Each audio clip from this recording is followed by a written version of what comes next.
But now let's look at today. We have the element of personal continuity. We've got Morton Halperin in the background with those shadowy Soros interests, but we've got Daniel Ellsberg, the paladin of the Pentagon Papers, endorsing Assange in what he's doing. Now, let's look at what Assange has brought out so far. It's basically three waves. One wave is that awful film of people being machine-gunned from helicopters, and this, of course, these are the kinds of atrocities that go on all the time, and I guess there's a certain utility in showing the public. First they have to build up their credibility. They've got to put a worm on the hook. Right, and they've got to mix in valid elements in order to get anybody interested. The second round came in July, and this was two things I think stood out from this. One was to try to Watergate Prime Minister Maliki of Iraq, that he was corrupt, that he presided over murders, and many of these things, of course, are true. But the reason for it is that the U.S. wanted to oust Maliki, considered to be an Iranian puppet, and bring in Alawi, who is overwhelmingly the U.S. puppet. Now, it's interesting. Up to now, that operation has failed.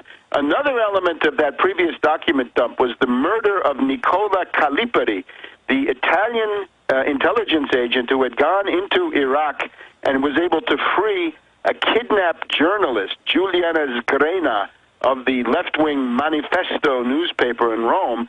And this guy, Calipari, through various things that he'd done in his career, was getting a very good picture of how the U.S. had created al-Qaeda in Iraq and was actually directing many operations of so-called al-Qaeda in Iraq. And if we have a new listeners, Bush 4 years ago put out a press release admitting they were running 4 Muslim groups, 3 of them al-Qaeda-based, out of Iraq and Kurdistan into Iran. So that's on record. And we have 2 months ago, Fox News getting the secret document that Anwar al-Awlaki is really a CIA operative hanging out secretly at the Pentagon getting orders and running the underwear bomber, the Fort Hood shooter. Right. I mean, folks, this is real. Right. I mean, al-Qaeda was created in the 80s. I mean, well, Zbigniew Brzezinski in 79. I mean, this when you say that, you're not just saying it. That's backed up. No, this is all documented. Robert Gates, the current Secretary of Defense of the United States, is probably the most immediate founder of al-Qaeda, and he writes about it in his memoirs. He tries to say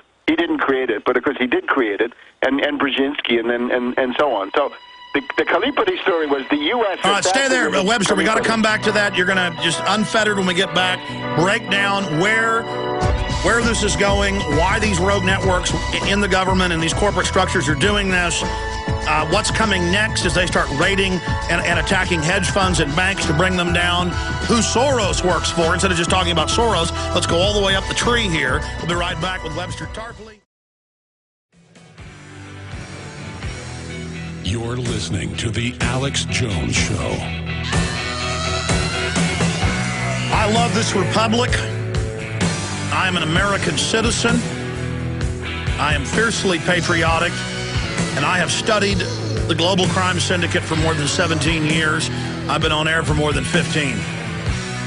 If you're a new listener, it's important for you to understand, when you watch a left-wing TV show, it's a bunch of drivel and distractions all churned into a mismatch. Same thing with right-wing radio and TV. What you get here is the deep research on what's really going on. And the guests that I have on time and time again who are people who for decades have accurately predicted and broke down what's happening. So when you're hearing this information, please check it out for yourself and find out it's true for yourself, because this affects everyone. This is not a spectator sport. Freedom is not a spectator sport. We have got to get involved, get engaged, and get informed.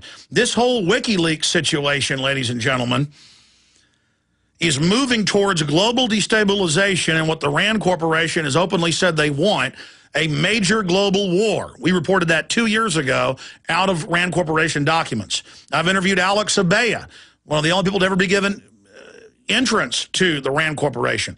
He didn't believe in the world government, New World Order, nothing. He'd written books, that were mainline. They let him in. He's been on the show. He says it's all true. World government, total tyranny. They want to start a world war. have the U.S. damaged and then use that to set a police state up.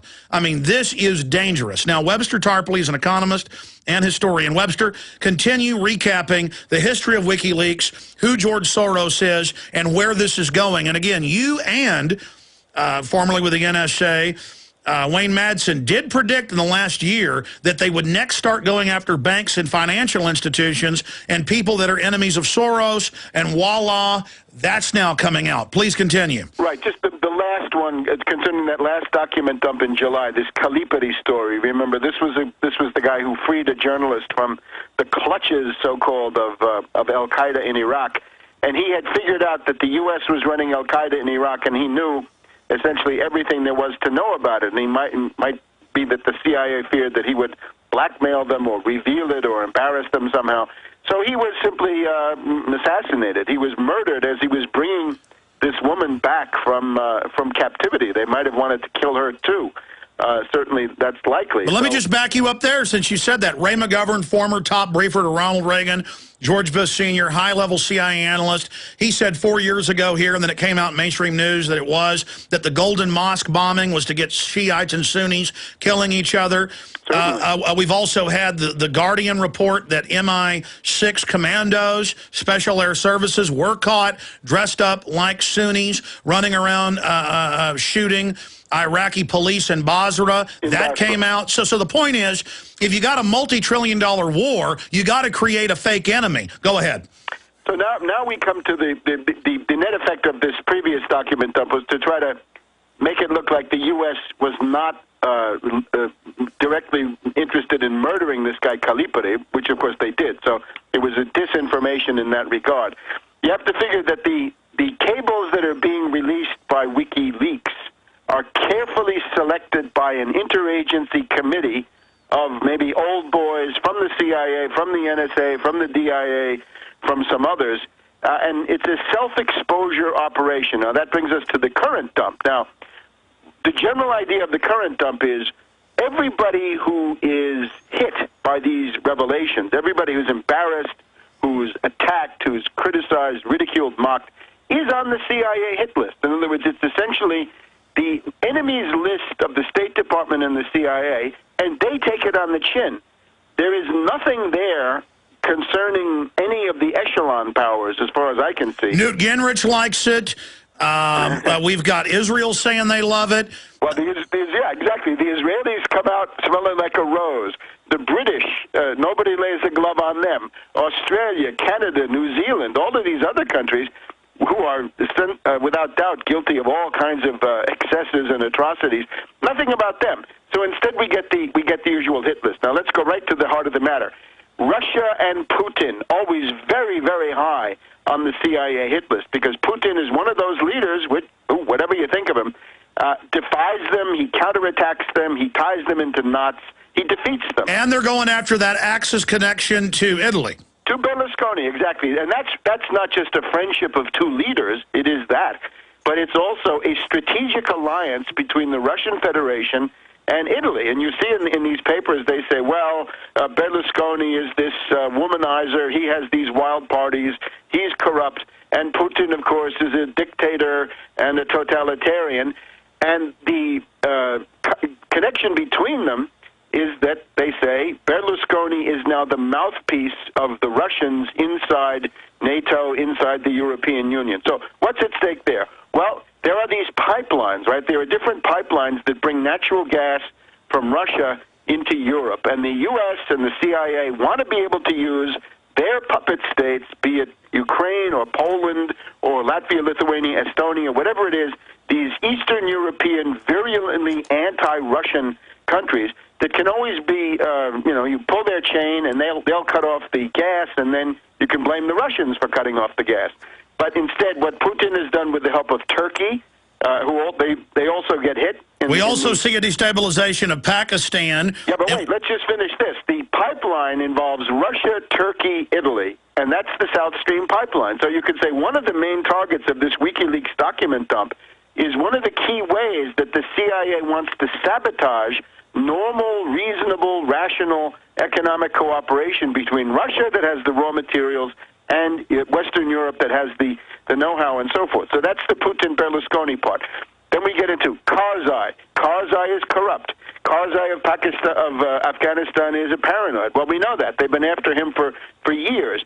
Then we go on. The king of Saudi Arabia wants to attack Iran. Well, everybody knows that, right? The ambassador from the United Arab Emirates went to Aspen, Colorado last summer and said, you know, get off your duff and bomb the Iranian nuclear program, and so on and so forth. So you can multiply these examples, but virtually every one of them reflects a target, an enemy. Somebody is on the CIA, State Department, Obama administration enemies list, and they get slammed, whereas the loyal puppets, the echelon people, the loyal NATO states, the U.S. puppet states, they come out smelling like a rose. But then to give legitimacy to it, Fox News, everybody runs around like chickens with their heads cut off. We can get more into this in the next hour, Tarpley, ahead of the economic analysis Sure. I want to break down with you. But briefly, before this hour ends, who is Assange and the Soros connections? Who's above Soros? Okay, first of all, Assange. Think MK Ultra. This guy, as far as I can see, is a product of MK Ultra. In other words, he's a zombie, an operative created by a sex brainwashing psychopharmaca LSD cult in the neighborhood of Melbourne, Australia, back in the 1970s. That's actually come out, yeah. Yeah, it's the Anne Hamilton Byrne cult. And his parents, one of his parents was involved in the cult. He seems to have grown up in the periphery of the cult. Very interesting aspect is that the children in the cult were all adopted by this guru of LSD and fornication among children, Anne Hamilton Byrne. She gave them all her own name, and she dyed their hair blonde. Notice that when Assange came on the scene, he was a blonde. He's no longer blonde. He's letting the roots grow out. Now he's becoming a brunette. I think it was the idea that the blonde hair called a lot of attention to the fact that he was something strange about the guy, and indeed I think there's a lot strange. So you then see him as part of a hacker community, and he hacks into National Aeronautics and Space Administration. Now, why target them? I mean, what do they do that's so bad? He writes a book in which he appears as Mendax, Latin word for liar. So he's an operative. I think he's a psychotic. I think he's a zombie. And now he is the media darling of the world. Notice that we have a consortium. We have the New York Times. We have the London Guardian. We have El País. We have, I think, Le Monde and Forbes magazine. He is now the darling of the Anglo-American media establishment. He's the new star, the new Ellsberg. All right, stay there, Webster. I want to get directly into George Soros and where you see this going, because, as you said almost a year ago, look for them after they build street cred to start attacking certain brokerage firms and banks. Now he's announced that's what's coming next. I mean, is he a useful idiot, or does he know he's an operative? Because you've listed the names. This Soros coterie surrounds him. Then we'll get into trillions of dollars being pumped into private corporations and media of your tax money secretly. Think about the magnitude of that. We'll be right back with the second hour. Infowars.com.